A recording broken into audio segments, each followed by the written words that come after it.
So, the premise is that Yuna and the others are sphere hunters. And by sphere hunters, I basically mean thieves in the same way that Indiana Jones is an archaeologist. Only the stuff the Gullwings are after is by and large valueless crap. Treasure sphere waves. They're coming from those ruins they found at Gagazet. Okay, so spheres emit waves of what? Hey, the rocks are floating! Don't tell me we gotta climb up that thing! No worries. I'll take you to the top. Okay, so by take you to the top, he means push you out of the fucking airship to fall 60 feet onto the narrowest, most dangerous precipice imaginable. It's a miracle they all just didn't die right there. Yuna faints from vertigo immediately, and the girls catch her as she falls. Disasterific!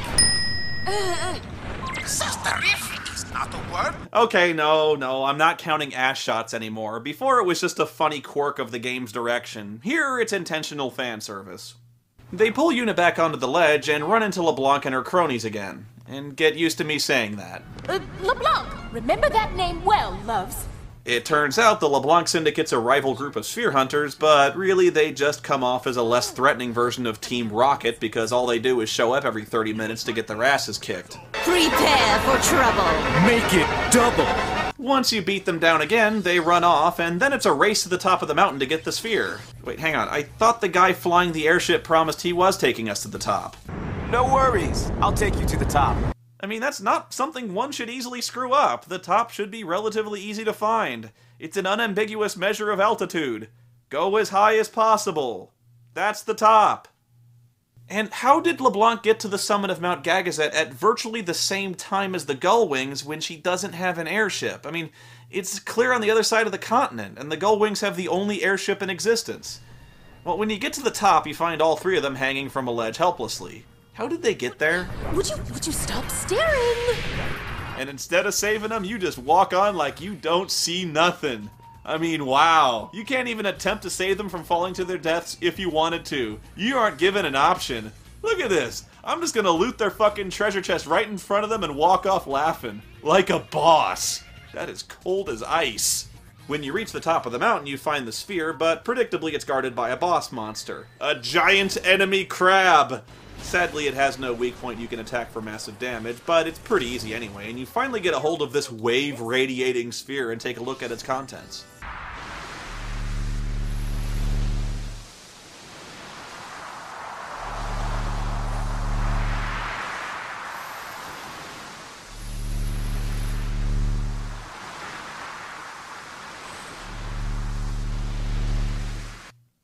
Totally worth the trouble! I am so glad we risked our lives on that fucking mountain tracking that thing down. It's not very exciting. Junk. You scored the Black Mage dress sphere. Wait, Black Mage?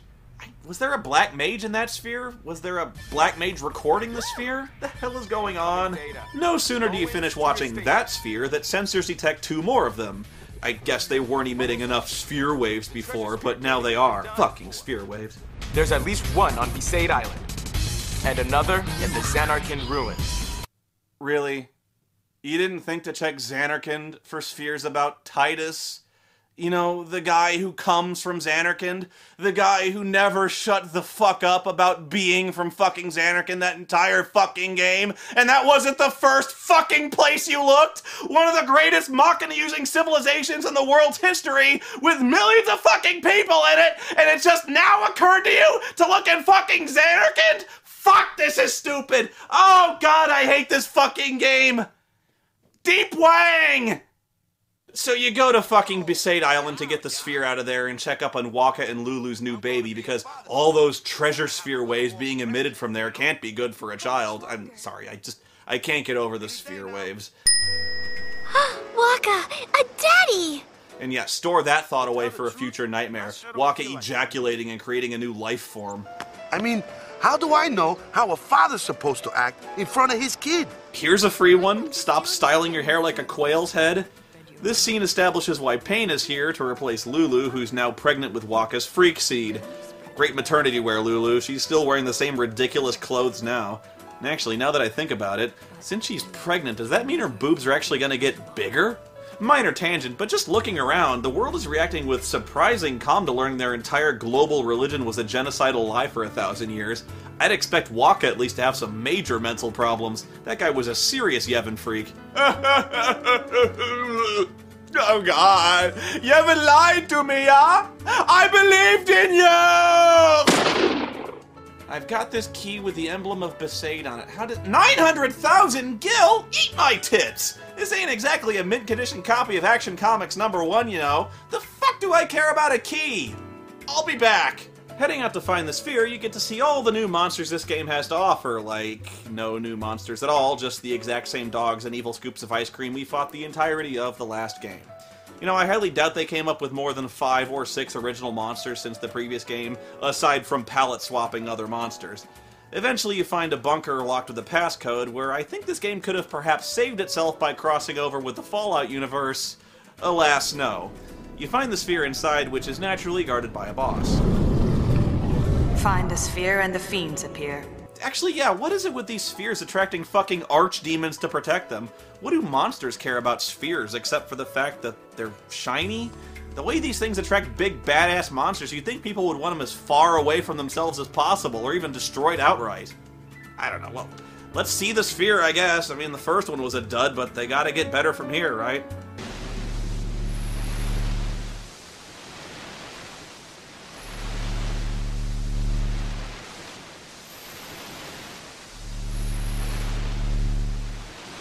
I'm sorry, how exactly are we making money doing this again? I mean, what the fuck was that? That was 10 seconds of a staticky waterfall. Great job, guys! Let's throw this shit on eBay. Our retirement's secure. Oh, but what am I thinking? We couldn't possibly sell this. It belongs in a fucking museum. I know everything. Okay, smartass. How do we get Titus back? I'm just a kid. Kid is seriously starting to piss me off. You go to Zanarkand next, which has become a tourist attraction in the 2 years since you've been there. A tourist attraction with deadly ninjas and snakes made of miniguns. And it seems you're not the only group of sphere hunters with designs of plundering the ancient ruins. We're sphere hunters. The Kindergardians! Oh my God! I could have gone to med school and instead I played this fucking game. I can't. It's so stupid. How does this series even have fans? I can't. You're watching this, right? I implore you. Am I wrong? The Kindergardians tell you they have part of some password, which is key, and it's not long before you find a ninja on a radio who tells you the other part. Oh, hey, I wanted to double check that clue. It's Mon, right? Nah, it's just that I heard some kids saying it was key. It's Monkey.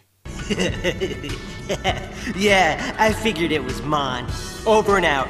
Put it together, fuck pump, it's Monkey. The clues are Key and Mon. It's Monkey! How do you not get this? Keymon? It's Monkey! Monkey! You vapid whores! Monkey! Ah! Oh my God! Monkey! Monkey! What unholy terror is this? It's like she's possessed by a demon or she's become some kind of wooden puppet. The eyes, they're flat and lifeless like a doll's eyes. And what is with the lip flaps? Monkey!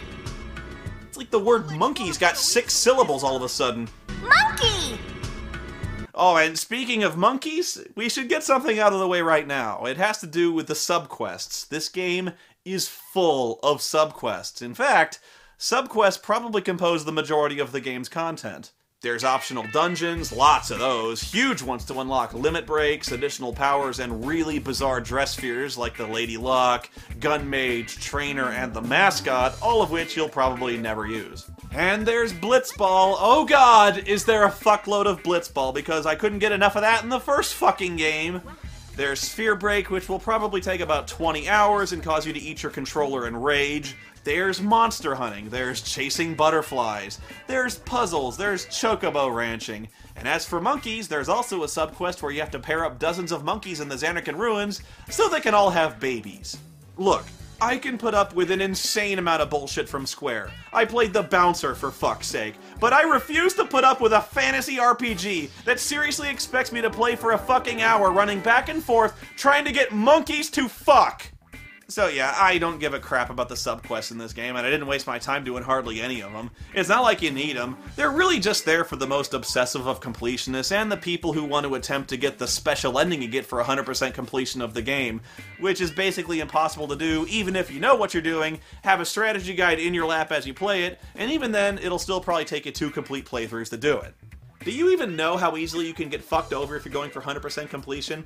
If you do every single thing there is to do in this game but miss one piece of dialogue, 99% no special ending. One line of dialogue the game deems important in 50, 60 hours of gameplay. And that includes random people in town who just shout stuff you have no reason to talk to. If you miss one, 99%. If you leave the screen before their text bubbles disappear on their own, 99%. You'll never know what you missed either or where. So, 100% completion? I got 3 words for you. YouTube and fuck that. Trust me, it's not worth it. Oh, but I'll show it to you anyway. Stay tuned for part 2. Now, if you'll excuse me, I need to use my penis on something.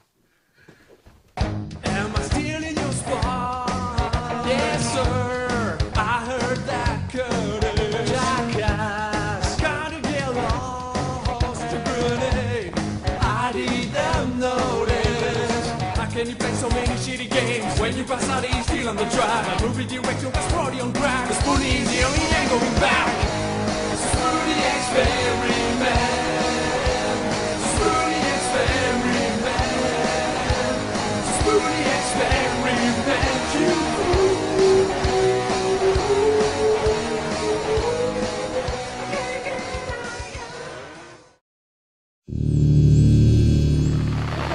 Dies in the middle of the round, and previously you assigned a guy to attack.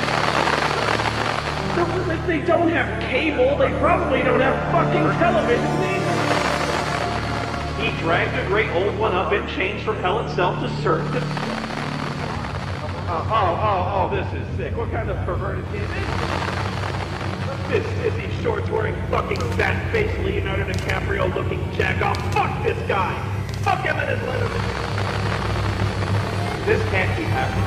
This cannot be my life.